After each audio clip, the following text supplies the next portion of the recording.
Okay, good morning everyone. Good morning. Welcome to the Traditional Arts and Ethnology Center. Sorry. My name is Tara Gujarar. I'm the co-founder and co-director of TAEC. We're really pleased to be able to hold an in-person talk at TAEC after about 2 years now. We have been having online talks throughout the COVID period, which you can find on our YouTube channel, but this is the first time we've been able to post something here at TAEC. We're really pleased to be introducing Neng Thao and hosting him for this inaugural talk. Neng we've known since about 2019, I believe, when he visited TAEC during his extensive travels. Neng has traveled all over the world, almost 100 different countries. And because he is a musician, a researcher, an artist, a documentarian, we connected, and he then applied for and was awarded a Fulbright research grant to come back to Laos to do research on Hmong musical and whistled languages. COVID delayed all of that for a while, but he was finally able to return here late last year. And he'll be with us, well, not with us TAEC, but us in Wartime in Laos for about 9 months conducting his research. Neng has an interesting history. He was born in Chiang Kham Refugee Camp in Thailand, as many Hmong refugees were during that time. He grew up in Wisconsin, but then, and I still haven't asked you about this, studied human developmental and regenerative biology at Harvard. So I don't know how he went from there to the music, and so maybe we can get into that during the question and answer period. So he'll be talking today about speaking with music through Hmong, speaking languages through Hmong music. So after the talk, we'll have a bit of time for question and answer. Thank you everyone for coming. Okay, Neng? Thank you. Thank you, all right, thank you everyone for coming. We'll let people trickle in. As this is a talk about music, I'm gonna start with a little bit of music, of course. This is an instrument in Hmong. It's called tam blai. Tra meaning like a tube or a pipe, and then blai meaning a reed. So it literally means reeded pipe, which, you know, all flutes are just fancy pipes, right? So we'll just start with a little bit of music, a minute or two of a little bit of Hmong music.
a little bit there. And through the talk, I want to explain what makes that music completely different than anything else in the world. But this is me. This is my first school photo. I was 5 years old. The first thing my mom said when I was like so excited, I brought this home and I was like, Mom, look at this photo I took at school. First school photo. And she looked at it and she said, you do not know how to smile. So I've been working on that for the past 20 some years, right? But when I was this age, this photo, I didn't speak English yet. This was just my first few days of school, didn't speak English yet. And when my teachers would ask me, certain words, or I wouldn't know, I would ask how to say certain words in English once I did speak enough English. And kids have this fantastic ability to pick up a language in like a month, right? They're like completely fluent already. And I remember my teacher in about the first grade, so at this time I was already like fluent in English, like basically natively fluent already by that time. And my teacher, her name was Miss Mott, she asked me what the Hmong word for music was. And I didn't know what to tell her what the Hmong word for music was. And she maybe thought, I didn't speak English well enough or Hmong well enough, which is actually what I hope she thought I thought. Or she could have thought that Hmong didn't have a word for music, which I hope she didn't think that, because that's totally not true. But the reason why I didn't know what the word Hmong for music was is because Hmong doesn't just have one word for music. Hmong has 15, perhaps 20 different words for music, depending on the context that music is used in. And if I had to choose one word that most encapsulates the concept of music in Hmong, it would be shua, which is the same word for voice.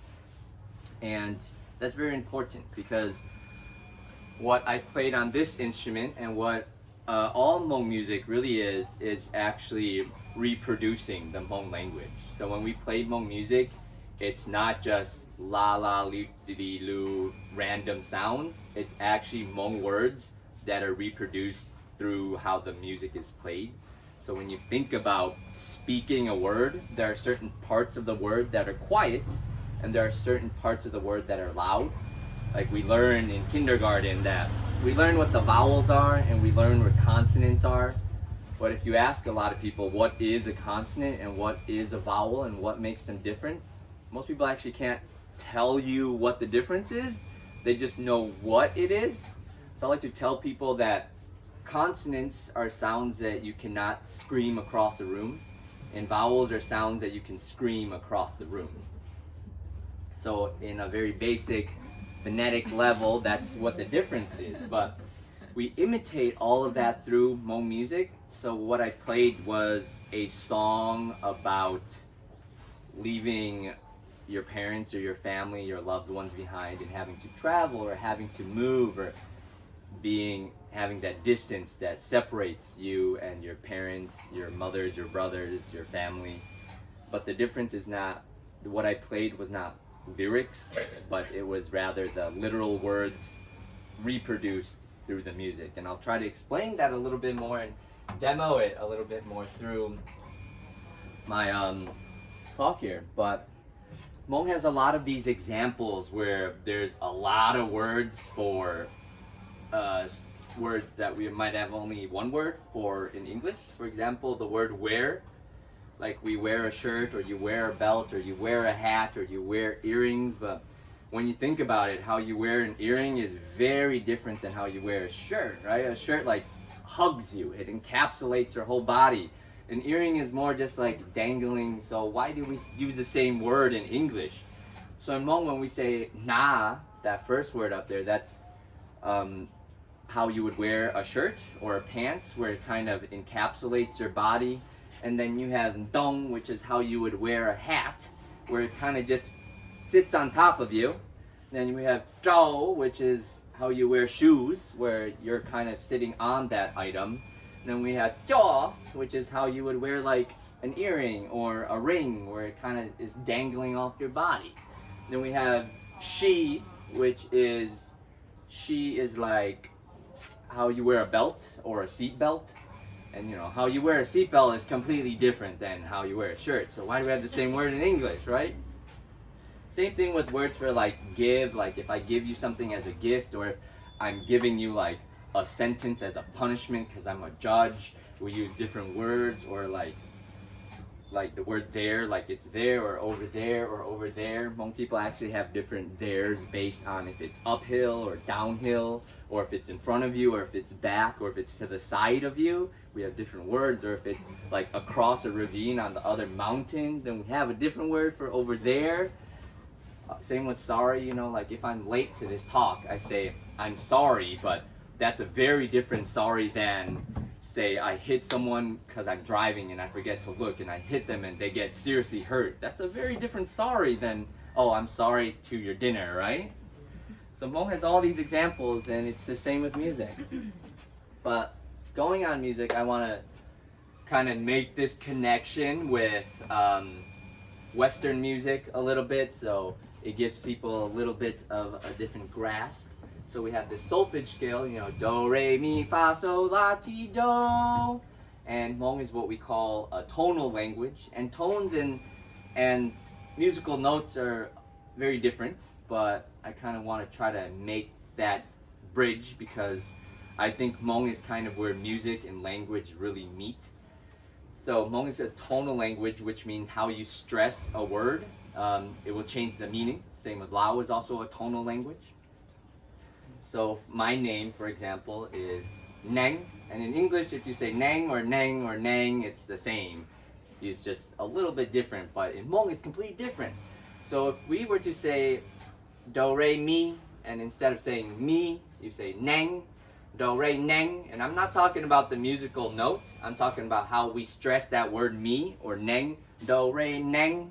If you say Neng, that's my actual name in Hmong, Neng. But instead, if you say, instead of saying do, if we replace do with Neng, so we say Neng, re, mi, Neng, and not the musical note, but how you stress it. Neng actually means horse in Hmong. So there's Neng is horse, Neng is my name. And then we have a tone that is really easy for non-Hmong speakers to hear, is what we call the airy tone. So Neng, with a lot of air in there. Neng means a person, and then Neng means a life. Neng is like a bow and arrow. Neng is like stilts, and Hmong is an 8-tonal language, so there's let me remember them all. There's Neng, which is like a spirit or a guardian spirit. There's Neng, which is life. There is Neng, which is horse. There is Neng, which is a person. Neng, which is stilts. And then there's Neng, which is the bow. And then there's Neng, which is my name. So that's Neng, Neng, Neng, Neng, Neng, Neng, Neng. And then there's one more Neng, which is like when you're asking questions, or you can kind of change. That was like an irregular tone, so I'll skip over what that one means, but you get the point, right? There's all these different tones, and how you say it fits kind of magically with these musical scales, which I think is one reason why Hmong can be reproduced through music. And in the world, there's about 7,000 languages, depending on which linguist you ask. Some will say 6,500, some will say 6,000, but it's usually right around that ballpark of 7,000 languages. And of those 7,000 languages, I know, right? Some people are like, I give these talks sometimes, and I ask people to, I'm like, raise your hand, and we'll guess who guesses how many languages there are in the world. And sometimes people say like 20. Just like, what? And then I have to remind them, there's like 190 different countries, depending on who you ask again. So it's got to be at least 190 languages.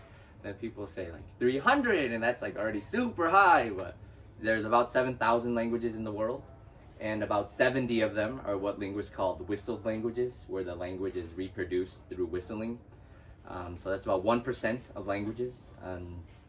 But Hmong is even more unique because it reproduces the language not only through whistling, but also through music. And I really do think you know, I have said this a lot and I've never been corrected, and I've done a lot of research, and this is my research, but Hmong is the only language that reproduces the language through music, through all of the music that Hmong practices to this high of an extent. And let's see, usually I have this picture and then I talk about something, but I forgot what I was going to talk about. We'll come back to that. This is some of the first research done on this. So this is by a linguist called Ryland, and this is in 2005. And on this graph you can see, let's see, this one is the spoken spectrograph, so measured spoken language, and then this is the whistled language. So this phrase is ตัวตีนอไปหมู่ตัวง่ายอ which is come over here and let's go hunting. So I was actually in Samne during the New Year, and I was there for 3 weeks, and I went with my Hmong friends and we went to their rice fields. So they had just harvested the rice, and so there's like remaining rice piles and remaining rice that had, you know, fallen on the ground. So one of the things they do once they've harvested all that rice is you go during nighttime with a bow and arrow and you shoot, like, there are these like arboreal rats and squirrels that come and eat the remaining rice, and you shoot them, and that's what you hunt. But when we were there, we would wait, and then every once in a while, you know, we would whistle like come over here, we're going home, or like putting up the car, are you still over there, you know. And if it's really hard to hear this difference, the how it correlates, because if you don't speak Hmong, obviously you have to learn the Hmong language first, and then you have to learn how to whistle it. But you can see through these research and these graphs that they are literally the same thing. The thing about whistling, you'll see in the whistle graph down here, there's less noise. There's less noise, and noise being all this gray stuff up here, because when we speak, you know, there's a lot of nuances to our voice, and there's a lot of interference. Maybe you have a stuffy nose that day, but when you whistle, it's really like one clear note, and this is what allows whistled languages to have some advantages over spoken language. One is you can whistles travel a lot further distances. So when we speak really loud, if you're screaming and you have a really loud voice and there's no wind, you can communicate pretty clearly across about 250 meters. But with whistling, it can go up to around 2 kilometers. So that allows people to communicate long distances. It's like the before cell phone era, you know. And when you're hunting, it's also really cool because instead of screaming, which would scare animals off, you're whistling, and that's a lot less scary to animals. And then over here, this is actually, I did this. This is me reproducing it, but on a leaf, and whistling on a leaf, or playing music on the leaf. So this is the phrase, "Jen Joko," I miss you a lot. This is the spoken word, and then this is the played word on the musical leaf, and it's like a literal leaf, so it's not like it's just like a literal leaf, any of these. So Jen Joko, and you know, with Hmong music, I think this is true for any music, but I'm just gonna throw a number out there, but like 95% of music is about love, right?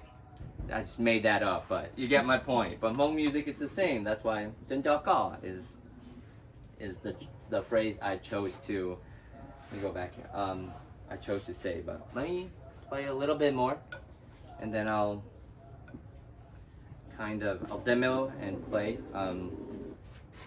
Let's demo with this one. So to kind of give everyone that something really, really simple to catch on. If I were to say "Nya katu," it means where are you? Nya being like to live or to be. Katu is where. So "Nya katu." If you think about the phrase "Nya katu," nya, we're gonna ignore that word, but the word "ka," the "ka" is like in the back of your throat, and the back of your tongue kind of just slaps your upper throat. So "ka," this that the kind of like the K sound, the "ka," but it's in the back of your throat. Nya katu, ka, and then "tu" is like on your, it's the T, right? It's on your teeth. Nya katu. So if I were to play that on the instrument, I would try to mimic that as well. Nya, ka, ka, I would just kind of tap to mimic that tap in the back of my throat. And then that tu, I would tongue the instrument. So nya ka tu, if I just say ka tu, like where? Ka tu, and then you have also the tones with that solfege scale that I was talking about before. You have the Hmong tones paired with the vowel or the consonant. It really gives you like a good understanding of what that is. So if I were to say again, nya ka tu, nya ka tu.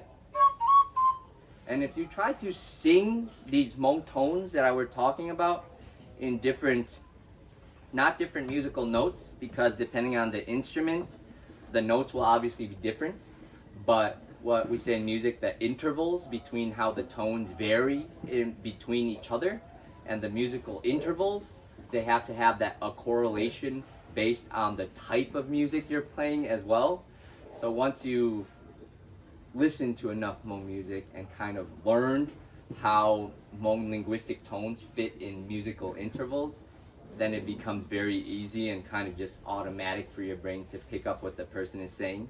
Like if I hear someone speak Dutch, I'm actually hearing the same thing as a Dutch speaker, but I have no idea what the Dutch person is saying, right? Because my brain cannot process those words. So it's almost exactly the same with music, or Hmong music. So let me play a little bit more on this instrument.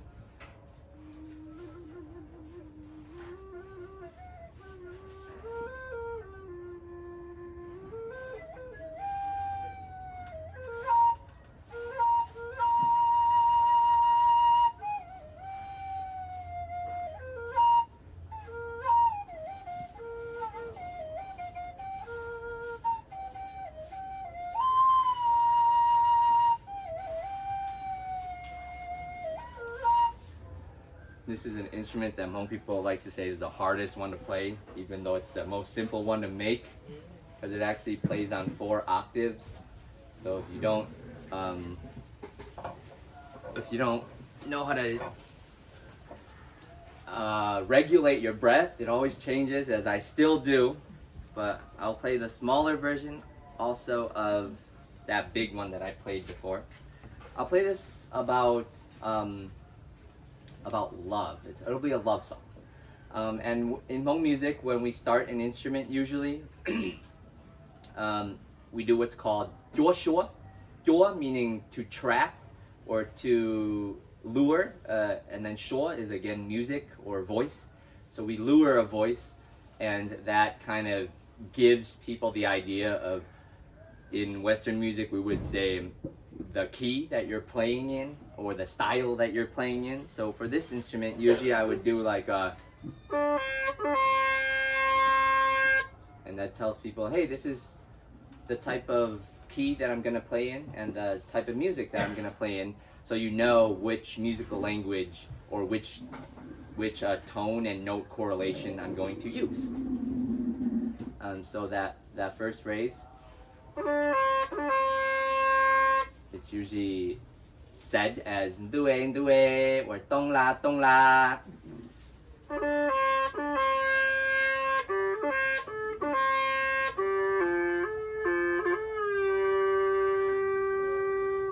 What I played there was ndue ndue chania chan dun ti mong. Let me do that again.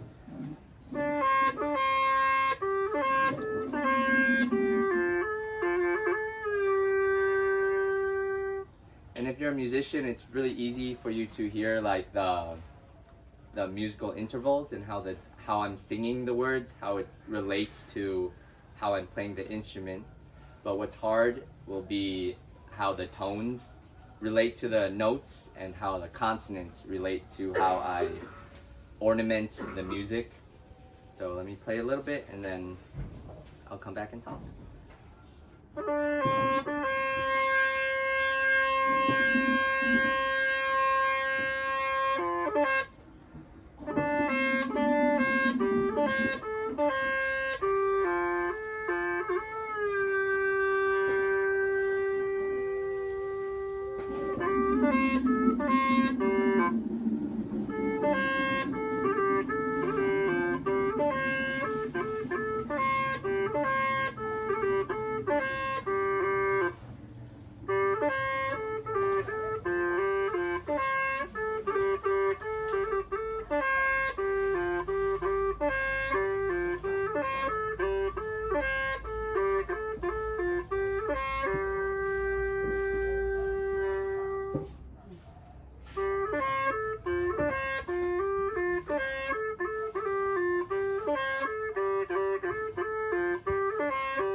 that, what I played, and I'll sing it a little bit. You can always take what you play and you can always sing it with your voice as well. So I played, if I can remember, Due Due Daniel Chan Dun Dia Mong Mong Daniel Chan Dun Dia Yo Kia Tua Cha Da Mi Te Dong Du Noi Ni Yo Cha Gu Du Mei Luang Gao Bo Che Ni Yo Ji Mo Du Mei Luang Gao Nyo Kho Tu Mong Mong Danny Yo Kia Tua Cha Da Mi Te Dong Du Noi Ni Yo Ji Mo Du Mei Luang Gao Nyo Kho Tu Yo Kho Gu Xie Mu Tam Bao Noi Ni Yo Chi Bo Ka Mu Khe Tu Leng Tu Tu Mong Mong Yo. And a rough translation is, oh world, I've ran all so far to get here where I am today, and I left my lover behind, so I have no one to love me today. Oh, my heart aches. Oh world, I ran, and I got here today. I left my one and only, I would say, maiden behind, and I have no girlfriend today, so my heart aches, and I just want to say this all to you so I can get it off my chest, or I can say it. Do you know? Oh yes. But that's basically what I played.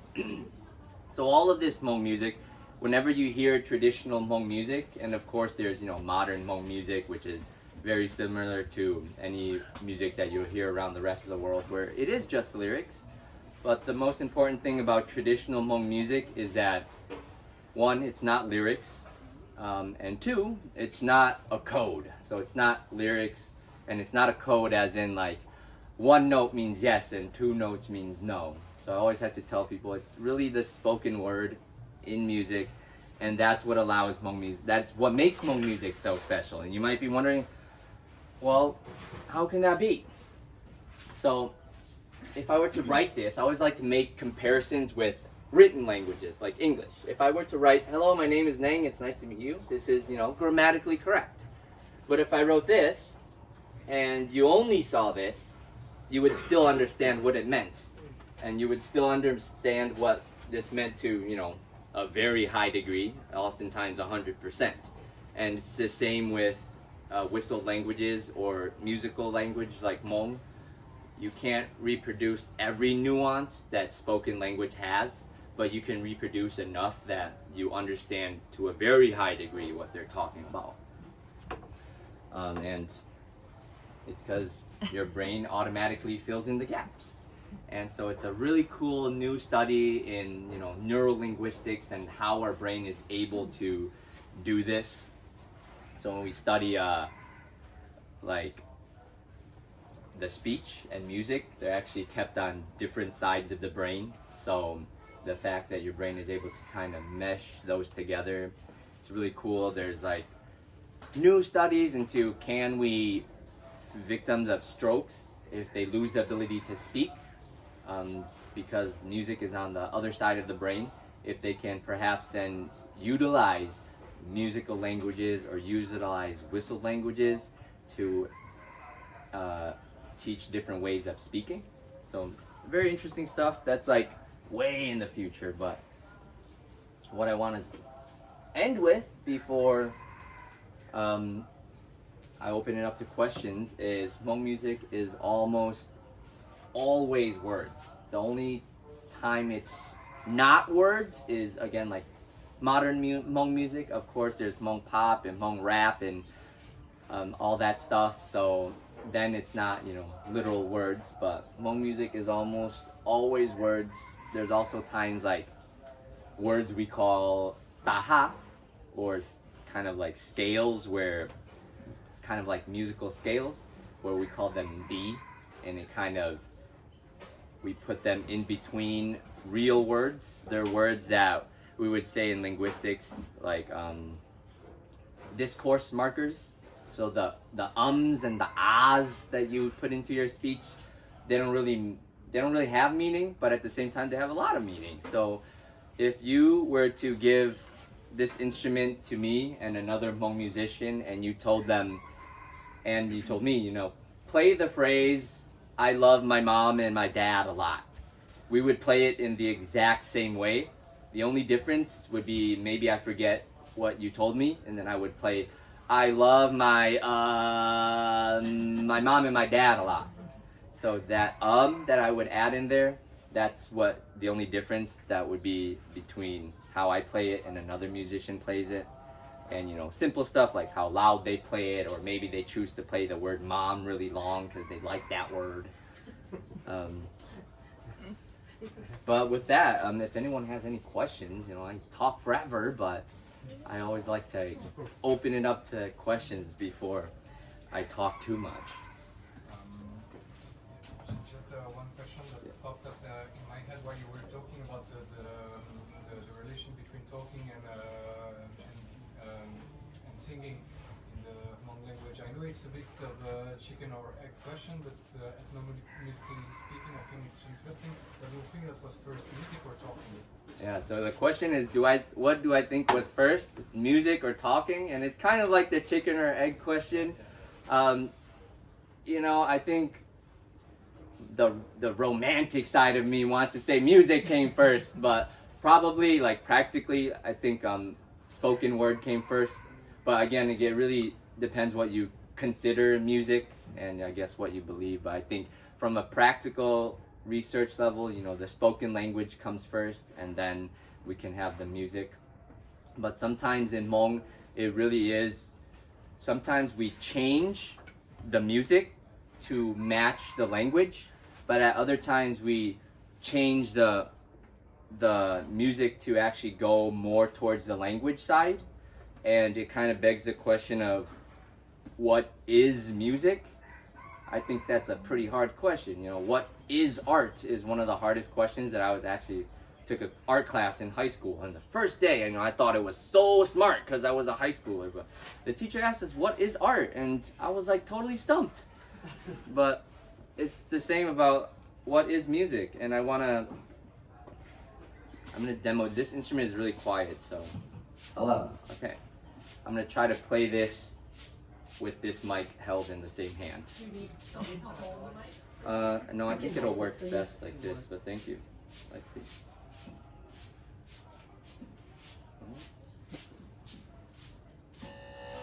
Can you hear that a little bit? Okay. So this is called Dan Ya.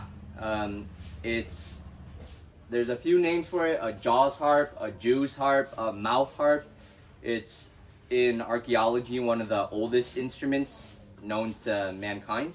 So they have found them that are like absurd amount of years old, like thousands of years old.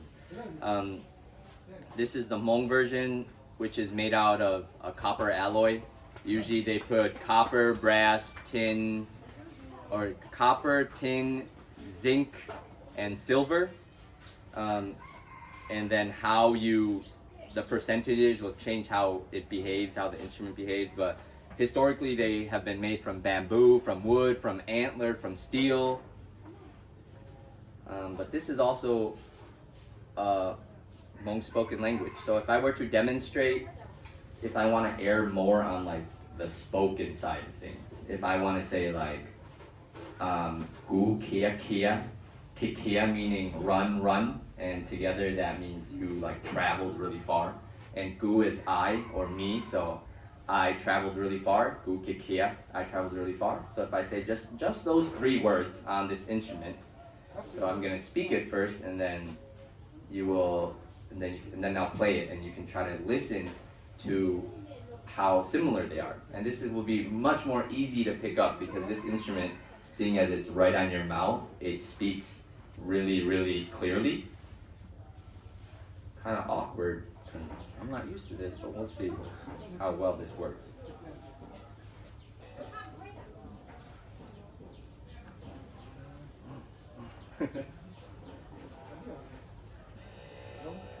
Okay, so gu yo kia kia. Gu yo kia kia, if I were to like sing it with the notes too. Gu yo kia kia. If I were just to speak it, gu yo kia kia. So if I want to like change the music so it's more on the spoken side of things, you can do that in Hmong too. So sometimes we say there are 3 types of musicians. One that they play really well. They're just like a good musician. And again, that begs the question of what makes someone a good musician.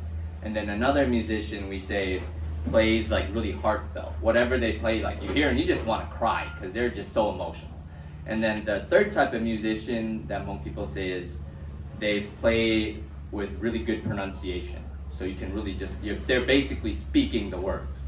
And one thing that I used to think that Hmong music was really cool because it could do this. And it was like, naturally it does this, which is really cool. But I think what might even be cooler than that is that Hmong people choose to do our music this way too.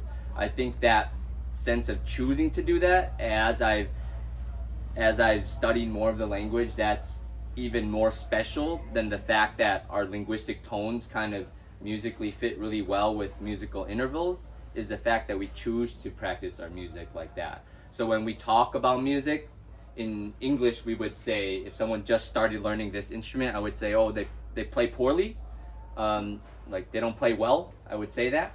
But in Hmong, if I were to say that, I would say chua chi zhong, like blow not well. Chua chi zhong meaning blow not well, that literally. But we wouldn't really say that they don't blow it well. We would say chua chi meng, and chua meaning blow, chi meaning no or not, and then meng is what we say when you have good pronunciation or you're a good speaker. So instead of saying they play poorly, we say they play with bad pronunciation. So Hmong people also choose, like philosophically, to treat our music as a language. So when we talk about it, we say they play with good pronunciation or they play with bad pronunciation. Or if you hear, in Western music we have like a chorus, and then we have like you have like different parts of a song. In Hmong music, we also say that. So if you play a song and you don't play it with like a chorus or with these things we call tzu, which is like pairings in music, and we play it with pairing, and it gets like really advanced about how the Hmong structure of music also helps you understand the language as a music. If you play without that, we will also say they're not speaking poetically, or they're speaking without a chorus. Instead of saying they're playing without a chorus, we say they're speaking without a chorus. And in the context, you know that it's speaking not with your voice, but with an instrument. So Hmong people also choose to change the music into language, and a lot of times. It's a great question. I just keep talking. Yeah, Tara? My question is more about who plays music, because it just struck me when you were playing the earlier one, and you were saying the spoken meaning of that was made in, so and generally heteronormatively, it's a man speaking to a woman. Yeah. Is there much playing of certain instruments by women, or are there certain instruments women play, or so generally across the board it's men? Yeah, so when I was playing, the question is there different genders which play different instruments? Because I had translated, and I said maiden and girlfriend, and in a heteronormative sense, that's because I identify as a cisgendered male. So the answer is yes. The short answer is yes. And it's very similar to how in the West, most teachers are female or most doctors are male. It's not like a law, but because of social pressures, women are pushed to play certain instruments, men are pushed to play certain instruments, and the idea of masculinity and femininity is definitely taught in Hmong music as well as in Western music. I think like electric guitar, there's probably less women who play electric guitar, or the drums, while I guess a womanly instrument would be like the violin or the piccolo or the flute. But there are those structures in Hmong music too. With something like the ja, it's pretty split evenly. Nowadays people don't play this instrument much anymore. This was usually played at night when I talked about how music is used in love a lot of times, same with Hmong. This usually was played at night, and you could whisper things to your lover, and that's, before there were cars, noise pollution everywhere, and this is a really quiet instrument, so you would do this in the countryside, and a lot of the music, it's said between, you know, couples, which is, so something like the flute is also, would be traditionally, normally equally split between men and women, because if you were to say, you know, I think we might all remember being a teenager or something and saying like, I have a giant crush on you. It's really hard to say, right? I have a big crush on you, but if you say it through music, it kind of makes it easier. Or same thing with, as we get older, you know, when we deal with trauma or we deal with grief, instead of being really, really, you know, we're always sad, but instead of, when we deal with depression, it's hard to talk about sometimes. So when we say it through music, it allows us to say those literal words with, at the same time, there's a disconnect between actually speaking it and speaking it on the flute. So with things like the flute, it's evenly spread. There are the multi-pipe organs, which I didn't bring one today, but usually that's more male oriented, and that's that instrument is played. There's one in the museum, yeah. You can usually males will play that. It's with like religious rites and religious ceremonies, so usually males will play that, and you know, with a lot of religions, that's kind of how it goes. So but yeah, there is definitely differences in which gender plays what instrument. Yeah. Is the language understandable via individual words, or is it mostly phrases? That's a great question. Like if I were to say a completely random sentence, yeah, that's a great question. could you then translate it into spoken? So the answer is the language on the instruments intelligible through individual words or with phrases? And it's definitely more with phrases, because if you were just to say one specific word, for example, if I were to say gu, which is me, sometimes if you just play that one word, it'll be hard to pick up on the nuances, like the k and the t will sound different, or will sound almost identical on the same instrument. But so instead of saying words like gu, which is just me, I might say a boy like me, zilang tu li gu, and that allows people like more time to understand what I'm saying. So it is very reliant on phrases as well. You can understand individual words, but if you were to just, and you do, but if you were just to play like one individual word at a time, then it would be very hard to know what they're saying.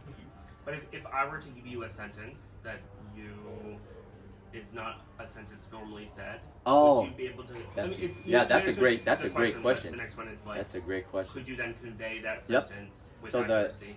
The question, I guess, is if you were to play a sentence that I've never heard in my life, because you know we're always speaking different words and sentences, would I be able to interpret that? And yes, the answer is yes. I would be able to know the exact words that you're saying, besides the ums and ahs. So a lot of times people will play, like I'll hear someone play this instrument and they'll say a phrase that I've never heard before, but my brain will just know like, oh, that's what they're saying. And something really even cool, and that brings up another really cool point about Hmong music, is because it's spoken word, it's really improv. So as opposed to Western music, where like, I'm just throwing out numbers again, but like 95% of music that people play is something that someone else has already written before. And if you can improv in Western music, that's like viewed as really good. Like that's really cool and that's really creative, right? But in Hmong music, that's just the default. Like you should improv because it's creative.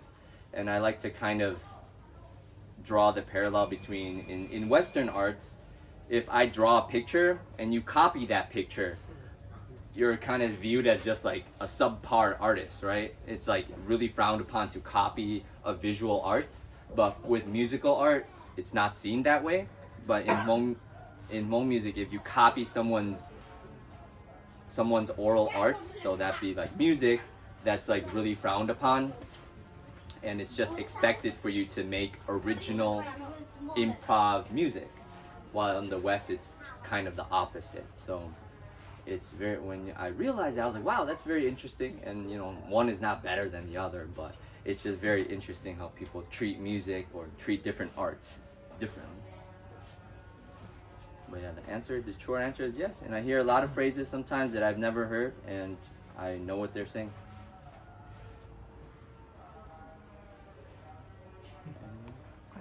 Is playing these instruments as prolific here with young people as it is, say, in America with the Hmong So population different in America? populations of Hmong people, how common it is to play traditional instruments, and I think it's probably very similar to any type of traditional instrument. So if you look at like classical music in America, you know, people want to play what's cool, which is, you know, the hip hop and the pop. Less, you know, teenagers don't want to play classical music, right? So I would say percentage-wise, just young folks, there's like, it's pretty comparable, and there's like less young folks who want to learn traditional music as opposed to what's hot and what's cool. But I think, like, for example, Laos and in the US, for certain instruments like these flutes, it's much less common in the US. One big reason why is because there's no bamboo in the US, so people have to import bamboo to the US that make it, while here it's more common because bamboo is more common.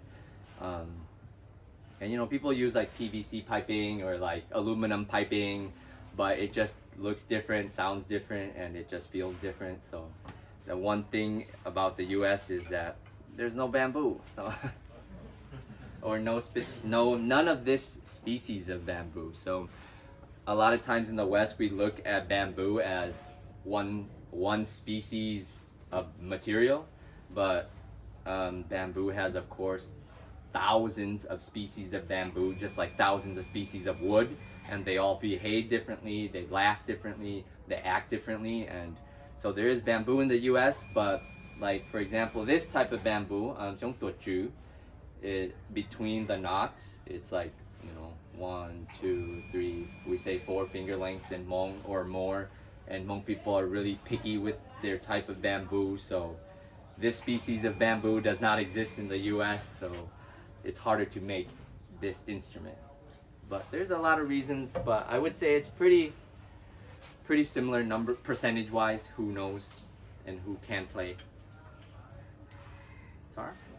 Yeah, how did you learn to play instruments in the US? Yeah, Was it a organic process? Was there people? Yeah, that's a good question. How did I learn to play these instruments in the US? So it's kind of similar to how you learn a language as well. It's kind of through absorption. So when I was little, actually, like that picture that I showed before, I really wanted to learn. You know, obviously Hmong is my first language. I still speak only Hmong at home. And I really wanted to learn. And my parents told me that if I learned, then I wouldn't try hard in school. So they actually discouraged me from learning. So I actually, you know, went through school, I graduated, and then I came back and learned. But once you speak Hmong already, it's kind of easy to pick up on the tones and pick up on how it correlates, and then it's kind of just done through almost like through absorbing the material. But you really just, you have to ask like the really beginning. Like if you were to learn how to write English, you know, you might ask the alphabet, but once you know like the basic sounds, then you can basically essentially write a whole book. It's very similar to that. And I always, so I learned like one song, and then when you learn one song, and then you learn just like the simple grammatical rules, then you kind of just piece it together. And that's why it's so much easier for kids to learn languages. And when you learn something like this as a kid, it's just so much easier. But it really kind of shows again how tied it is with the language, the spoken language. My question is, I'm not musically inclined, so if you play the instrument to a girl that you're in love with, has it happened that wrong idea, wrong message being? That's a good question. So if I play this instrument to, for example, a girl that I really like, and I wanted to play, "Oh, you're so pretty," and I have a big crush on you, can that be misinterpreted, or can it be heard in a different way? And the short answer is yes. So there's certain phrases that we play that's very similar. I can't think of any right now, but there are like certain musical fingerings will correlate with how you speak a word or how you speak certain phrases. And this is kind of cool because sometimes I'll hear styles of Hmong music that I've never heard before in my entire life. Like certain styles in China or certain styles in Vietnam that I've never heard. But I will 100% know it's Hmong music because the grammatic structure of the music is how Hmong grammatically is spoken. So you will understand like the patterns that Hmong is spoken in, and then you will understand how the patterns of music correlate with each other. Again, this kind of dives into the neurolinguistics field, but yes, sometimes you will misunderstand. Like for example, if I say "kakashia," which kakashia is an emotion that doesn't really exist in the English language. Kashia is kind of like that nostalgic feeling, where you're sad, but something is gonna get better. So, like if you lose a loved one, you might be kashia, and you're really sad, but things will get better over time. It's that kind of feeling. So you say kakashia, and if you say tutushia, ka and tu are pretty similar words because the u and the t and the k are similar, and then they're also the same tone. So if I play kakashia and I play tutushia, it will sound the same. And tutushia means just like you're sad or you're heartbroken, while kashia is kind of like somewhat of a positive emotion. But then you kind of rely on the context of the music. So if I play a love song, if someone plays a love song and I'm hearing it and they say, "Oh, my sweet girl, I love you so much, but I left you and now I'm all alone," then they probably would play, depending on what they're saying, tushia or kashia. So you kind of get from the context if they're feeling really sad or if they're feeling positive. And then there's also the context of usually, I talked about music is about love. So you wouldn't play this instrument to tell someone how to fix a car. So that, they're not talking about anything to do with cars. They're usually, music is about things that is emotional. So it's usually about love or heartache or something. So you do misunderstand, but there will only be certain phrases that you misunderstand. So if I hear someone play, even if I've never heard that person play and I have no idea what the social context is, if I just play a random song on YouTube, I will 100% always know if it's a song about love or if it's a song about war or if it's a song about, leaving your parents or your sister or whatever. Sorry, thank you. We've got another appointment, Oh, so yeah. we must go, but thank you. Okay, thank Your you. presentation has been amazing. Yeah, thank Very you. a huge insight into Yeah, thank you. I'm how glad it, you what liked it it. all means. Yeah, I'm glad. Beautiful. Thank you so Thank much. you. I think actually we are out of time, so unless there's any last questions. Oh, I have one question. Okay. So I just wanted to know if people playing instrument using as communication in terms of politics or something for communication, something like that. Do they use in terms of politics and stuff? No, there's one exception, like there's stories, and I don't know, to what extent this is true, but during, wartime, you would use it as a way to communicate where you are, just like with hunting. But in terms of politics, if it's a really important subject matter, then you have to use your voice because then there's no ambiguity. Well, if that girl or guy knows that I like them or not, I don't care, darn, I missed out on my opportunity, but there's plenty of fish in the sea. But yeah, that's a good question. Yeah. Can you build by yourself the flute? Or Yeah, so all of these are handmade. There are certain processes nowadays that can be done by machine, but all of them are handmade. So sometimes you'll go to a maker and they'll like different music. They'll like the instrument to sound a little bit different, so they'll change it a little bit. And yeah, but yeah, usually Hmong music again. I always like to end it with saying, you know, I love getting questions. And one time I gave a talk at a university, and the professor asked me, "How do you know Hmong music that is words versus Hmong music that's just instrumental? Like it's just lulu la la, you know, there's no real words to it." And I never actually thought of that even until he asked that, because to me, Hmong music is just always words. So if you told me to play Hmong music without speaking Hmong words, it would be like if I told you, can you write a book in English, but you know, just write English letters, but don't write a story. You know, it would be like, could you write English without writing a story? Technically, right? You could just write random letters, but why would you ever write a book full of random letters? That makes no sense. So same with Hmong music. If you said, you know, play some Hmong music, but don't play any words, it's exactly like if you said, write English, but don't write any words. You could do it, but makes no sense. And that kind of really nails in the head, at least in my head, that Hmong music, it really is so tied to the Hmong language. But with that, yeah, thank you everyone for coming. If you have any more questions, I'll be up to you.